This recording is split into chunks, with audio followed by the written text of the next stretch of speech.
అందరికీ నమస్తే. Welcome to Srirekha talks. Vinayaka Chavithi special ఉండ్రాళ్ళ పాయసం బొజ్జగన్నపయ్యకి ఇష్టమైన నైవేద్యం. ఆరోగ్యానికి కూడా చాలా మంచిది. తింటూ ఉంటే ఇంకా తినాలనిపించేలా ఉంటుంది. మరి ఈజీగా చేసేసుకోవచ్చు. చేసేద్దామా మరి మంచి రుచిగల ఉండ్రాళ్ళ పాయసం. ఒక గిన్నె పెట్టుకొని అందులో 2 గ్లాసుల వాటర్ వేసుకోవాలి. నేను ఇక్కడ ఒక చిన్న గ్లాసు పొడి బియ్యం పిండి తీసుకున్నాను కాబట్టి 2 గ్లాసులు వాటర్ తీసుకున్నాయి. అందులోనే 1/2 టేబుల్ స్పూన్ నెయ్యి వేసుకొని కలుపుకోవాలి. ఎందుకంటే మనం బియ్యం పిండి వేసుకొని కలుపుకునేటప్పుడు అడుగంటకుండా ఈజీగా కలిపేసుకోవచ్చు. ఇందులోనే కొంచెం ఉప్పు, అంటే చిటికెడు ఉప్పు అండి, వేసేసుకొని కలుపుకోవాలి.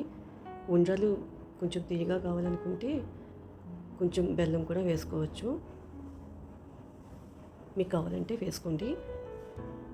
వాటర్ కాగిపోయిన తర్వాత ఇంట్లోనే ఈ పొడి బియ్య పిండి వేసుకొని నెమ్మదిగా లో ఫ్లేమ్ మీద అడుగంటకుండా ఉండలు లేకుండా కలుపుకోవాలి. ఈ గుండీలో బాగా కలిపేసుకున్నాక లో ఫ్లేమ్ మీదే ఇంకొక 3 నిమిషాల పాటు మూత పెట్టి ఉడకనివ్వాలి. ఇలా ఉడికిపోయిన దాన్ని చల్లారనిచ్చి అది చేతుల పైన కొంచెం నీరు రాసుకొని కావాల్సిన సైజులో ఉండ్రాళ్ళు ప్రిపేర్ చేసి పెట్టుకోవాలి.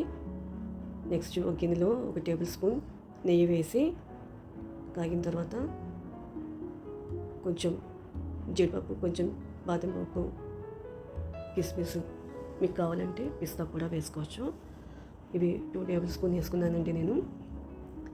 లో ఫ్లేమ్ మీద గోల్డెన్ బ్రౌన్ వచ్చే వరకు ఫ్రై చేసుకోవాలి.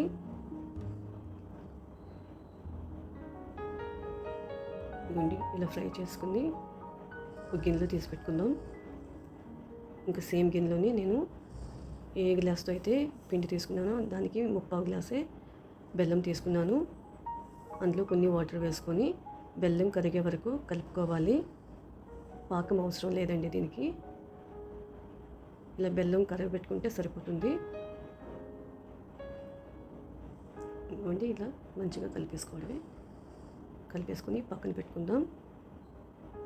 నెక్స్ట్ ఒక బౌల్ తీసుకొని అందులో ఉడికించి పెట్టుకున్న బియ్య పిండి ఉంది కదా, అది 1 టేబుల్ స్పూన్ వేసుకొని కొన్ని వాటర్లో ఉండలు లేకుండా పేస్ట్ లాగా ఇలా నలిపేసుకోవాలండి. పేస్ట్ చేసి పెట్టుకోవాలి. ఇదిగోండి, ఇలా వస్తుంది. ఇది పక్కన పెట్టేసుకుందాం. నెక్స్ట్ 300 ml మిల్క్ తీసుకోవాలి. నేను కాచిన మిల్క్ తీసుకున్నానండి. సో ఈ మిల్క్ కాగిన తర్వాత మనం చేసి పెట్టుకున్న ఉండ్రాళ్ళు ఉన్నాయి కదా, అవి ఇందులో వేసేయాలి.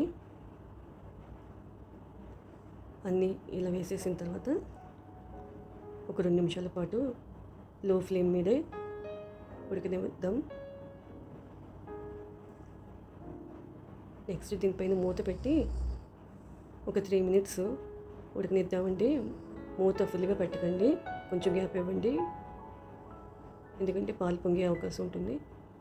నెక్స్ట్ మూత తీసేసి ఒకసారి కలిపేసుకుందామండి. ఇదిగోండి, ఇలా మంచిగా ఉడికిపోతుంది. దీంట్లో వేయించి పెట్టుకున్నాం కదా జీడిపప్పు, అవన్నీ ఇంట్లో వేసేయాలి. నెక్స్ట్ ఈ పిండి ఉంది కదా లిక్విడ్, అది కూడా వేసేసి కలిపేసుకొని ఒక 1/2 టేబుల్ స్పూన్ ఇలాచీ పౌడర్ కూడా వేసేసుకోవాలి. ఒకసారి కలిపేసుకొని ఇందులోనే మనం ఏదైతే బెల్లం పెట్టుకున్నాం కదా ఆ వాటర్ కూడా వేసేసుకోవాలండి. వేసుకున్నాక ఇదిగోండి ఒక 3 మినిట్స్ ఉడకనిచ్చి ఆపేద్దామండి. అంతేనండి, రెడీ అయిపోయింది ఉండ్రాళ్ళ పాయసం. నైవేద్యానికి సిద్ధం. నచ్చిందా మరి? ప్లీజ్ లైక్, షేర్, సబ్స్క్రైబ్ చేసుకోండి. Thank you.